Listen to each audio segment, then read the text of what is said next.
جی R ای کے 3 main section ہوتے ہیں. جو جی آر ای کا سب سے پہلا سیکشن ہوتا ہے وہ ہوتا ہے رائٹنگ اسیسمنٹ کا، جس میں آپ کے پاس 1 گھنٹے کا ٹائم ہوتا ہے، جس میں آپ نے 2 رائٹنگ ٹاسکس جو ہیں وہ کمپلیٹ کرنے ہوتے ہیں. آپ یہ ٹیسٹ آن لائن دیں گے تو اس بات کا خیال رکھیے گا کہ آپ کی جو رائٹنگ سپیڈ ہے، انفیکٹ جو آپ کی ٹائپنگ سپیڈ ہے وہ بہت سلو نہ ہو، تاکہ آپ ایزیلی اس ٹاسک کو کمپلیٹ کر سکیں، کیونکہ time is still a matter there. آپ کے پاس ایک ٹاسک تھوڑا سا لمبا ہوتا ہے تو اس کو تقریباً 40 منٹس آن ایوریج آپ دے سکتے ہیں. دوسرا ٹاسک تھوڑا چھوٹا ہوتا ہے تو اس کو 20 منٹس دے سکتے ہیں. جو اس کی سکورنگ ہے وہ 0 to 6 اسکیل پہ ہوتی ہیں. انالیٹیکل رائٹنگ کے بعد جو نیکسٹ 2 سیکشنز ہوتے ہیں وہ کوانٹیٹیو ریزننگ اور وربل ریزننگ کے ہوتے ہیں، یا عرف عام میں اس کو وربل اور کوانٹ بھی کہتے ہیں.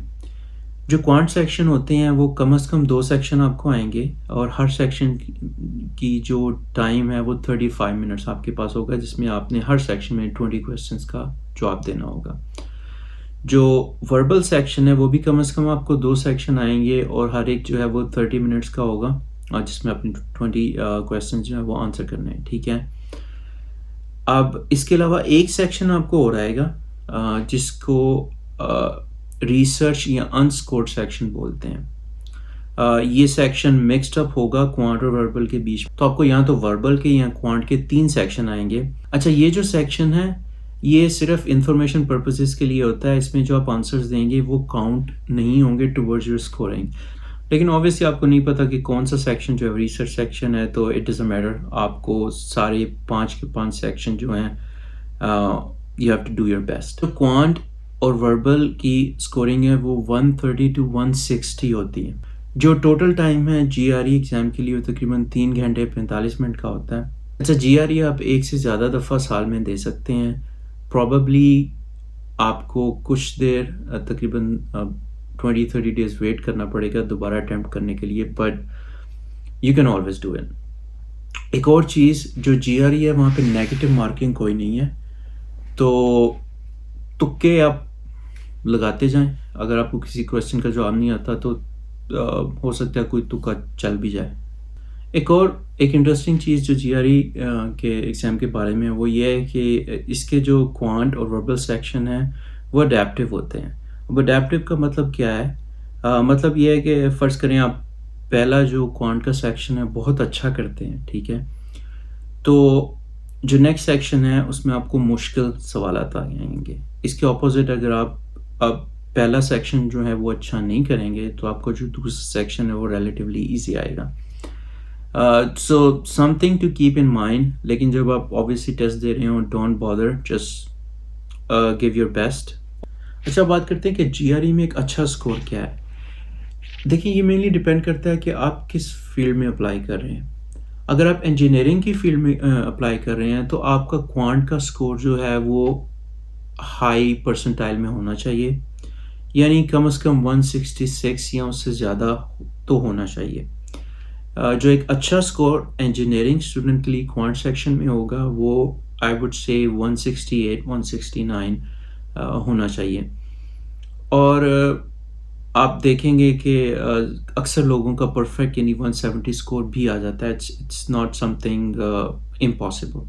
وربل سیکشن میں ایک اچھا اسکور اگر آپ انجینئرنگ یا ٹیکنالوجی کی فیلڈ کے والے سے دیکھیں تو 150 یا اس سے زیادہ از اے گڈ اسکور. لیکن obviously again it depends in which field you're applying. اگر آپ انگلش لینگویج یا لٹریچر میں اپلائی کر رہے ہیں یا کسی اور ایسی فیلڈ میں اپلائی کر رہے ہیں جہاں رائٹنگ اور having a good verbal skill does matter, for instance philosophy, political science, اس طرح کے سبجیکٹ میں آپ کا وربل اسکور کافی اچھا ہونا چاہیے. ان some cases I have seen کہ ایوریج وربل اسکور جو ہیں وہ 157 سے 159 تک بھی ہوتے ہیں. اسی طرح جو رائٹنگ ہے اس میں نارملی ایون جو انجینئرنگ کی فیلڈ ہے وہاں پہ کٹ آف 3.4 یا 4 ہوتی ہے. لیکن اگر آپ کا 4.5 یا 5 اسکور آ جاتا ہے تو اٹس کنسیڈرڈ پریٹی گڈ.